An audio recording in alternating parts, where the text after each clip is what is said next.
So I start thinking one thing, and I think, no, that's not right. No, it's going to pop in my head. I think that's the one. That's what's going to happen. Argos sponsors Coronation Street. 2,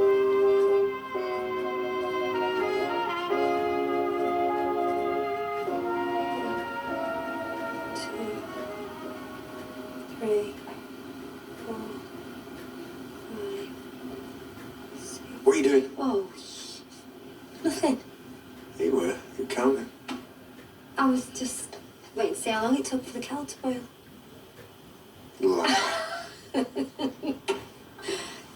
Okay, fine. I was doing pelvic floor exercises. I wasn't aware of any problem. Well, that's because I do them twice a day. Really? Mm. Are you doing them now? Oh, I might be.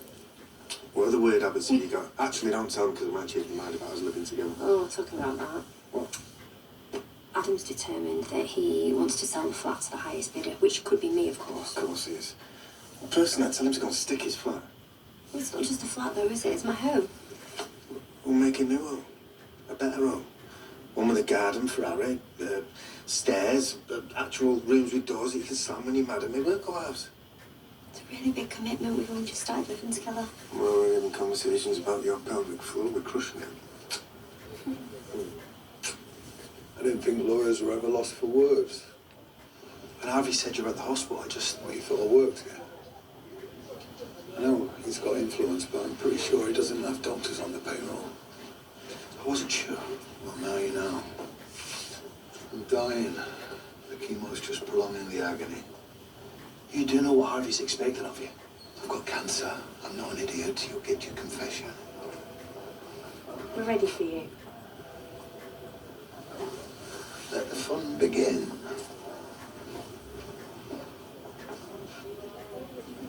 Hey, that stuff that I told you about, Ryan and Daisy, you definitely won't let on that I told you anything. I promised I wouldn't. It's just Daniel's been really good to me. I know. He sees potential in you. And so do I. You'll ace this essay if you put the time in. Just been invited to a party, but maybe I should just give it a miss. Well, no, I didn't say stop having fun, but maybe just set aside a few hours this week. It's all about having a healthy work-life balance. Yeah. Cheers. Oh, yeah. And how's your work-life balance going? I have been tutoring Lauren for the last few hours. That is work. I'm talking about when you get paid for your real job. You told that woman from the Gazette you were too busy to take any more work on, but I've not seen you do a single word for that article yet. I've been doing research, and actually, thanks to an interview I've just done, I've got all the material I need to get started, so... Oh, yeah.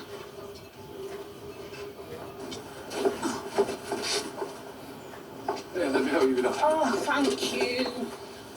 How'd the meeting go? Okay, I think. Although, if I'm honest, I'm not sure you'd be a good fit. She's a stickler for process.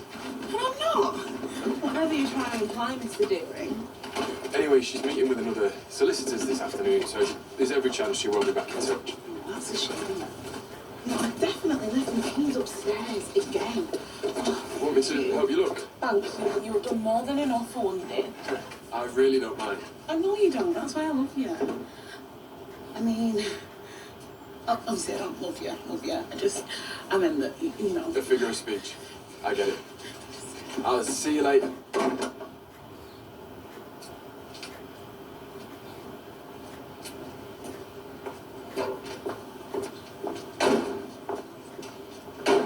Same time tomorrow then, Tommy? Yep.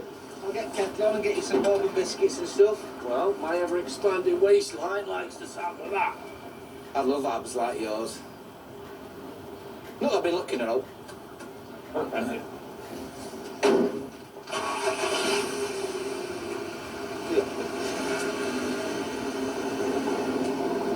He's finished early.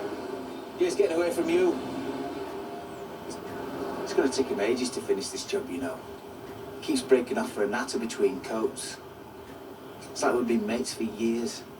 Yeah, I'm going to get off. I've got to read up on his autobiography. Can't for the life of me remember what his mum was called. Ethel!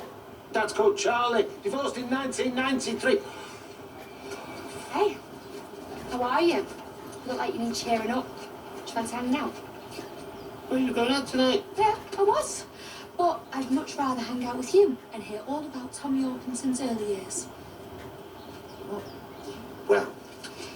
1993.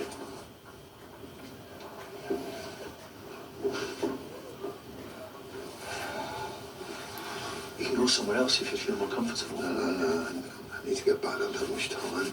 I need to get back to my wife. It's a recurrent theme these days. So why spend the rest of the time you've got in prison?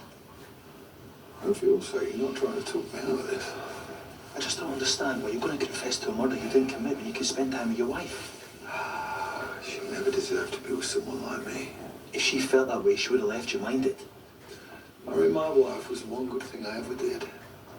You know, I was 12 when I got in with wrong sort of people. Harvey's gang. Well, it wasn't Harvey's gang back then, but yeah. You know, at 18, I was banged up for armed robbery. I came out 15 years later and realised I'd missed best years of my life. You know, I met Gaynor when I was on probation, showed me turn things around and go straight. Then what? You fell back on Harvey? No, I've not done anything criminal for years. So, you owe him? No.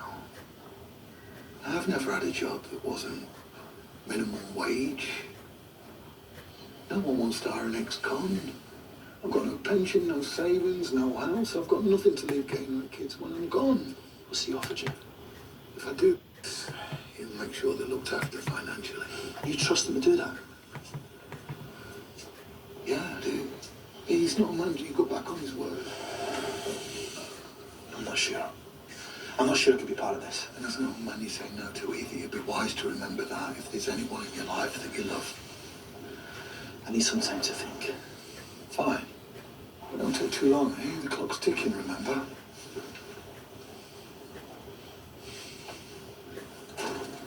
Oh, I'm just on my way to meet Paul at the Rovers. Right.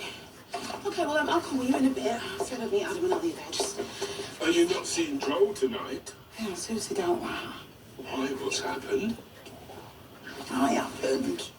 In my big mouth. Come on, we can talk about it over a drink. Listen, Dad, about Damon. I know it's none of my business who you work with. I worry about you. I know I've made a lot of bad decisions lately. But this bar gig's a good earner, and Damon's not as bad as people think. I hope you're right.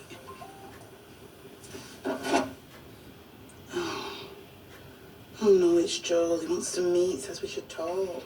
What exactly did you say? I don't think I can say it out loud without falling into a pit of embarrassment. I'm going to suggest the beach though. Last chance they'll dump me in public, isn't there? See you in a bit.